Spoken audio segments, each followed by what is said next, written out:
आप बिहार के युवाओं से पूछिए कि वो आयोग चाहता है कि रोजगार चाहता है। बिहार का युवा अब ठगा जाने वाला नहीं है, वो आयोग और घोषणा नहीं चाहता है।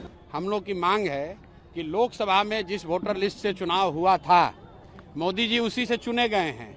तो अगर वो वोटर लिस्ट गलत है तो मोदी जी क्या फिर से अपना उपचुनाव फिर से आएंगे चुनाव में? कि बिहार के जो गरीब लोग हैं, जो बाहर रहते हैं, खासकर 50 लाख से ज्यादा मजदूर जो सीधे एक ही बार दिवाली और छठ में आएंगे, उन सब का नाम वोटर लिस्ट से कट जाएगा और इसका सीधा और सीधा फायदा सरकार को होगा। जो लोग बाहर गए हैं बिहार की व्यवस्था खराब होने की वजह से, बाहर मजदूरी कर रहे हैं, रोजगार कर रहे हैं, वो आएंगे तो एनडीए के खिलाफ वोट देंगे। इसीलिए ये पूरा षड्यंत्र किया गया है। आप बिहार के युवाओं से पूछिए कि वो आयोग चाहता है कि रोजगार चाहता है।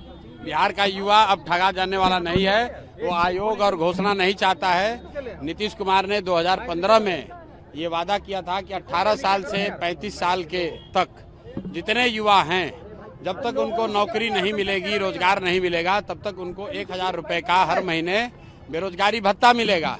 कोई भी युवा से पूछ लीजिए, आज तक 1 रुपया नहीं मिला है।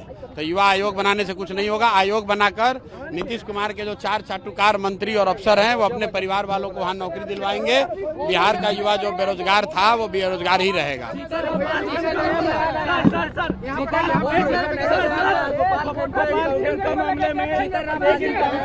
सर, गोपाल खेमका मामले में एक एनकाउंटर हुआ है, चिराग पासवान ने अपनी सरकार पे सवाल उठाया है। भाई, एनकाउंटर हुआ है, अभी ये खबर आई है, उसकी पूरी जानकारी आने दीजिए, तभी उस पर कोई टीका टिप्पणी हो सकती है कि जिसने मारा था उसका इनकाउंटर हुआ है, किन परिस्थितियों में हुआ है। ये तो जब सारी जानकारी आएगी तभी उस पर कोई टीका टिप्पणी हो सकती है। अरे किसने ये सब, आप लोग फालतू बात जो है, 2015 में महिलाओं को 30% सरकारी नौकरियों में आरक्षण पहले से है।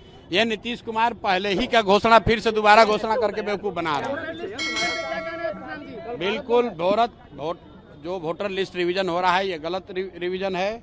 हम लोग की मांग है कि लोकसभा में जिस वोटर लिस्ट से चुनाव हुआ था, मोदी जी उसी से चुने गए हैं। तो अगर वो वोटर लिस्ट गलत है तो मोदी जी क्या फिर से अपना उपचुनाव फिर से आएंगे चुनाव में? तो जो, अरे रुको ना भाई, तो खाली सवाल पूछ लो।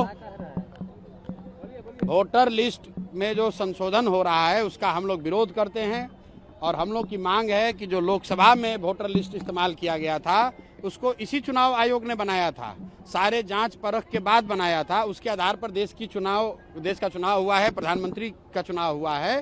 तो उसी वोटर लिस्ट को माना जाना चाहिए। उसमें अगर किसी की मृत्यु हो गई है, कोई पलायन कर गया है तो उसका नाम काट दीजिए। जो 18 साल से ज्यादा के लोग हैं उसका नाम जोड़ दीजिए।